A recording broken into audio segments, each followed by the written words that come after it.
Muy buenos días con ustedes. Vamos a hacer una reflexión hoy sobre lo que estamos pasando, la vida que estamos llevando. Van 2 meses que estamos recluidos en nuestras casas, que escuchamos todos los días, yo me quedo en casa o quédate en casa. Y va pues un poco más desde que fuimos conscientes de que el coronavirus no venía solo de visita, sino que venía para largo. Y paso a paso nos hemos ido dando cuenta de que nuestra vida iba cambiando y mucho. Ya no se parece casi en nada la vida que llevamos ahora a la que llevábamos hace 2 meses y medio, por ejemplo.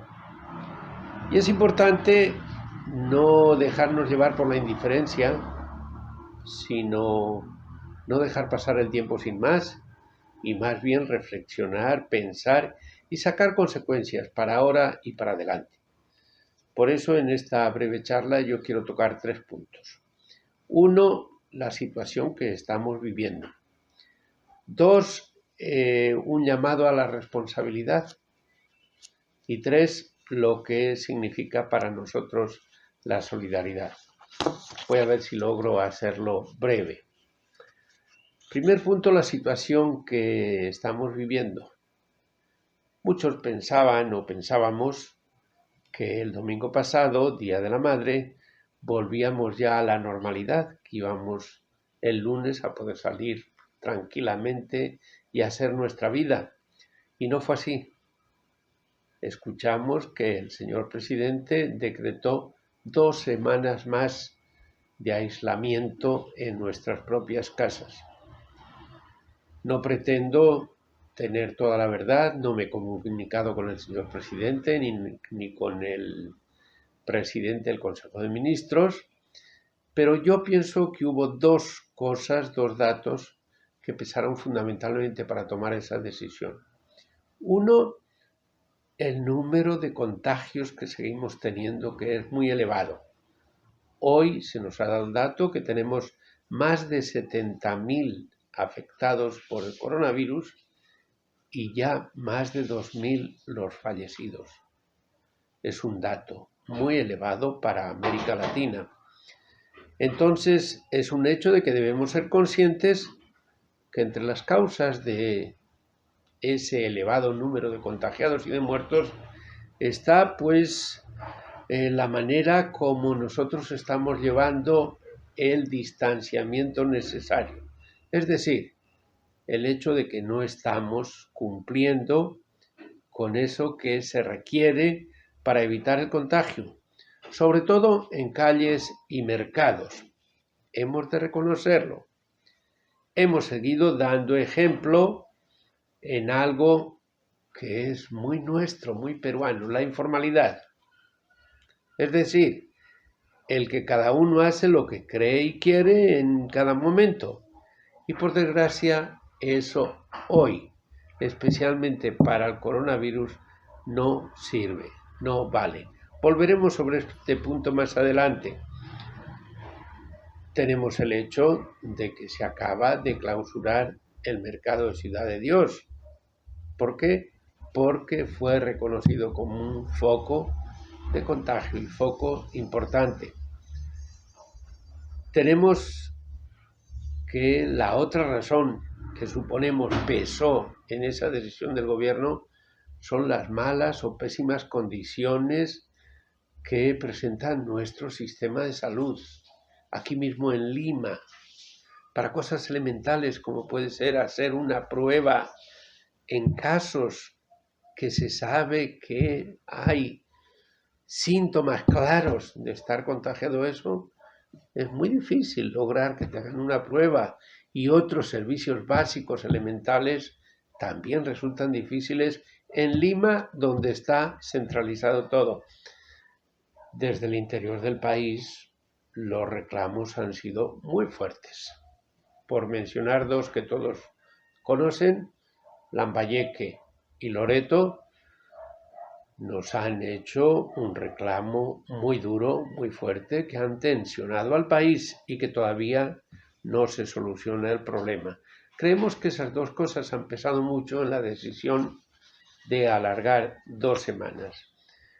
Tenemos muestras claras de que la cosa no mejora sustancialmente y que es preferible que estemos en casita, que disminuirán los contagios. Sin embargo, nos tememos que no ha pasado lo peor, que aún estamos en situación difícil. Somos conscientes de esa realidad del país y ahora lo sentimos mucho más. Veamos un dato. Si se nos decía en la charla que tuvimos acá mismo el Día del Trabajador, que teníamos un 70% de trabajadores en la informalidad, hoy día, con la situación que estamos viviendo, creemos que eso ha empeorado mucho. Y nos tememos, pues, que el hecho para los trabajadores se convierta en un verdadero caos al interior de las familias. La realidad es clara. Ni con las ayudas del Estado, ni con la caridad de las iglesias, ni con la solidaridad entre nosotros tenemos una situación boyante, sino más bien una situación que hace muy difícil que las familias aguanten. Están al límite. Y eso ustedes lo saben mucho mejor que yo. La situación económica de nuestras familias es grave. Ello explica, no justifica que no todos necesariamente, pero sí muchos, tengan que salir a comprar o vender algo, lo que sea para poder vivir. Que muchos traten de buscar alguito que llevar a su casa. Lo explica. Y entonces entendemos que haya mucha gente por las calles, que haya mucha gente en los mercados y en torno a ellos. Pensemos en un simple dato. Bajemos a la pista nueva y veamos la cantidad de ambulantes que se acercan a todos los carros. ¿Qué es lo que sucede?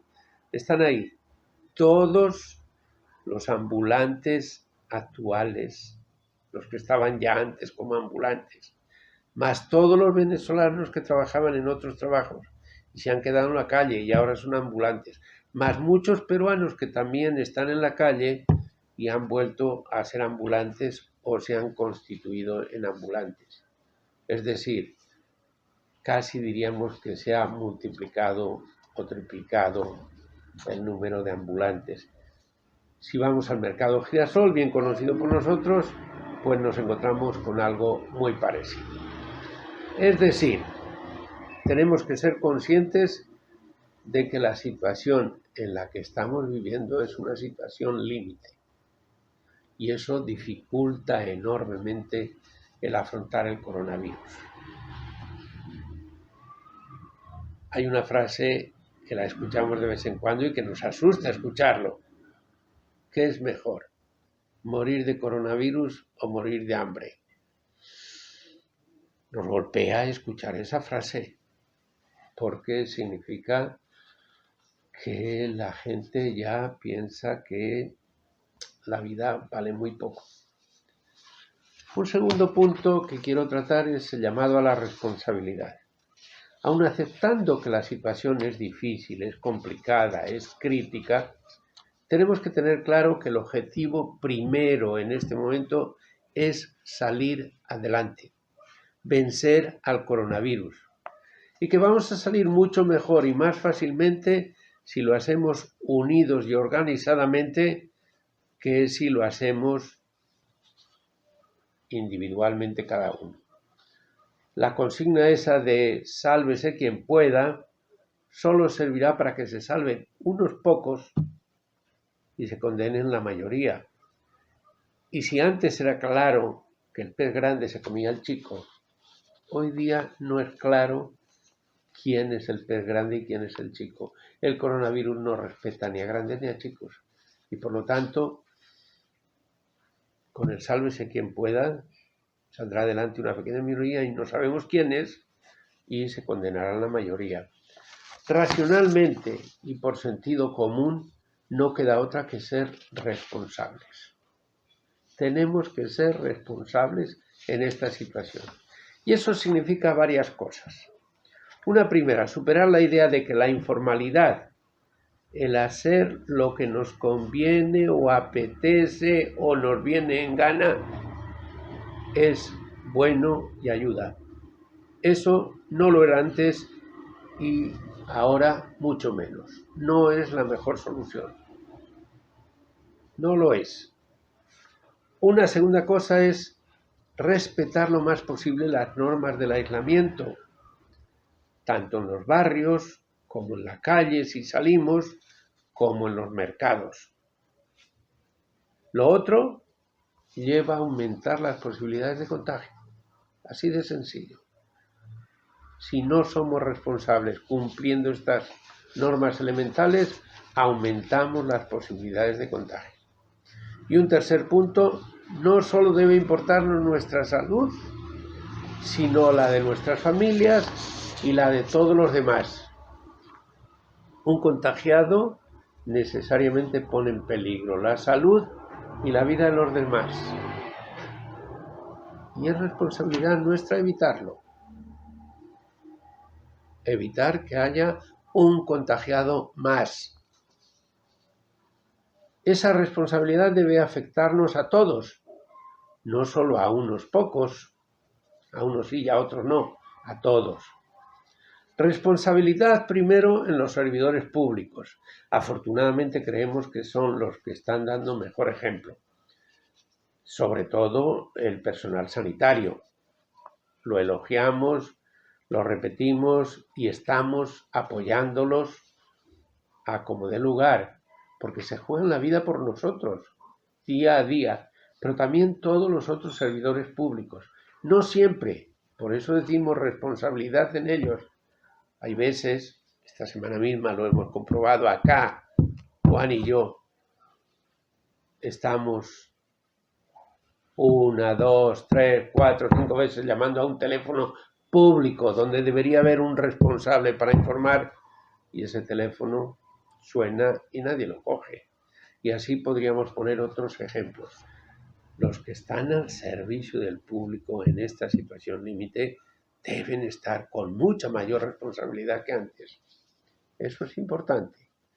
Responsabilidad también en los que debemos quedarnos en casa. Y no siempre lo hacemos, pudiéndolo hacer. Y dejamos la casa por razones muchas veces innecesarias. ¿Acaso, quiero preguntarles con toda sinceridad, acaso nos escuchaban demasiadas músicas y muy significativas el domingo Día de la Madre en nuestros barrios? ¿No lo escucharon ustedes? Desde acá escuchábamos qué significaba. Preguntémonoslo si ahí había responsabilidad o no. Responsabilidad con todos, no solo responsabilidad de todos, sino también con todos. Estamos interconectados y lo que nos suceda o evitemos no suceda va a afectar necesariamente al resto. Es la salud de todos la que está en juego y son los medios para cuidarla los que tenemos que poner a tope, porque si alguno se afecta, si fallamos en ello, se verán afectados todos. Un tercer punto que quiero tocar, y no quisiera alargarme demasiado, es la solidaridad. Algo que deberíamos haber descubierto todos a estas alturas es que hay un valor supremo que es la solidaridad. Los cristianos podemos traducirlo por el mandamiento del amor, lo hemos dicho ya muchas veces. Fíjense, hemos prescindido del culto y de los sacramentos y las autoridades religiosas nos han dispensado de ello. ¿Por qué? Porque no son el culto y los sacramentos el criterio supremo de salvación. El criterio supremo de salvación lo tenemos clarito en el Evangelio. Es el amor al prójimo para los cristianos y es la solidaridad para todo bicho viviente. En Mateo 25, 31 y siguientes se nos deja muy claro. Nos vamos a salvar por la actitud que tengamos frente a los hermanos. Tuve hambre y me diste de comer, tuve sed y me diste de beber, estuve necesitado y me ayudaste o no me echaste una mano. Es el criterio fundamental. Es por ello que para todos, creyentes o no creyentes, la solidaridad se convierte en el eje fundamental frente al coronavirus. La situación límite en que estamos nos está poniendo a prueba. Es decir, se nos está examinando todos los días con el mismo examen a todos. Y si en situaciones normales podemos permitirnos el lujo de saltarnos algo, este eje de la solidaridad, en situaciones límites como la que estamos, no podemos fallar en este criterio. En esta situación límite, el fallo de uno puede significar la muerte de otros. Así de sencillo, así de simple. Imagínense, un joven sale irresponsablemente a la calle y se contagia. Y después puede contagiar y pueden morir su mamá y su tía, que están ya en edad de riesgo, o puede morir el vecino que tiene diabetes y está también en un grupo de riesgo. Así de sencillo. La solidaridad exige que tomemos esto muy en cuenta. Es por ello que se nos exige a todos una nota máxima en este examen, en este punto. Y el comportamiento, solidario o no, fácilmente puede marcar también la diferencia en el resultado global de un país o de una sociedad entera. El nivel más cercano y obligatorio de todo punto se muestra en el comportamiento diario y cercano que debemos tener los unos para con los otros. Y quiero tocar varios niveles en esto de la solidaridad.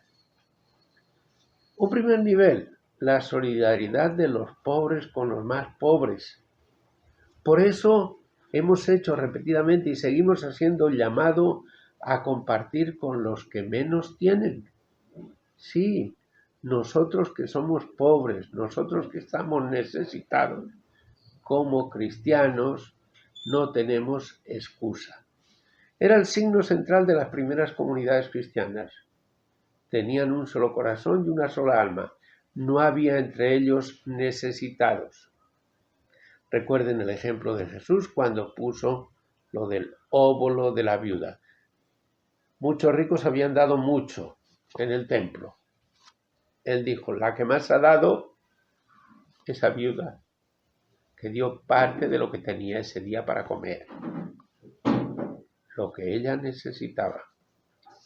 Un segundo punto, la solidaridad de los que más pueden con los que menos pueden. Y entonces tenemos que ver como normal que en el país en el que estamos, en nuestro Perú, no hay derecho a que unos cuantos sigan acaparando la riqueza cuando para la mayoría peligra la supervivencia. Cuando para unos se trata de vida o muerte, los otros no tienen derecho a acaparar para tener una vida más fácil o mejor. Y eso hay que hacérselo saber al gobierno, hay que hacérselo ver, y hay que hacerlo ver a todos. Es una actitud profética que tenemos obligación como cristianos. Hay que ver a quienes se privilegia en la distribución de los recursos en estos momentos. Los recursos son escasos. La distribución tiene que ser muy justa y tiene que ir preferentemente a los que más necesitan. Y un tercer nivel en la solidaridad es entre países, privilegiando a los países más pobres y marginados, e incluso al interior, nosotros ahora privilegiando a los emigrantes, que están mucho peor que nosotros, privilegiando a los venezolanos. Así de sencillo. No se justifica ni podemos aprobar como cristianos, es decir, que se vuelvan a su país. Han venido por algo, probablemente no a gusto, y tenemos que tener esa prioridad. Pero también entre países, exigencia de que haya solidaridad de los que más pueden y mejor están con los que peor están. Se nos está lanzando el grito desgarrador de África, que por ahora en parte la respeta el coronavirus, gracias a Dios, pero que se teme que si entra de lleno, pues son muchos millones los que van a caer ahí. Y entonces es importante que también lo pensemos como cristianos. El coronavirus, si algo ha hecho, es que ha roto todas las fronteras, nos ha igualado a todos.